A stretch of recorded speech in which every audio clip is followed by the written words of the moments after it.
Punten Ki abdi tumaros.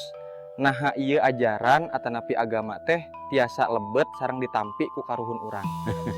Anu jadi dasar nama karuhun urang teu nganggap yen aya hiji kebenaran tunggal nu kudu ngelehkeun nu sejen.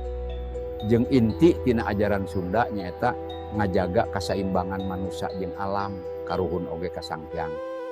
Tah waktu agama Hindu asup, karuhun Sunda teu nempo eta salaku ajaran asing, tapi minangka cara sejen pikir ngajelaskeun hal nu sarua. Dina wiwitan aya Sang Hyang Tunggal, dina Hindu aya Brahman atawa Siwa Panu. Duanana oge nyebutkeun asal mula tunggal hirup. Laju di Sunda aya pamahaman ngaraksa leuweung, ngajaga cai.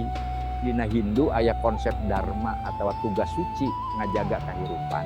Hindu asup teu ngancurkeun ajaran lokal, tapi malah dipake pikeun ngukuhkeun sistem nilai nu geus aya, ngajaga inti ajaran Sunda, nambah simbol Hindu.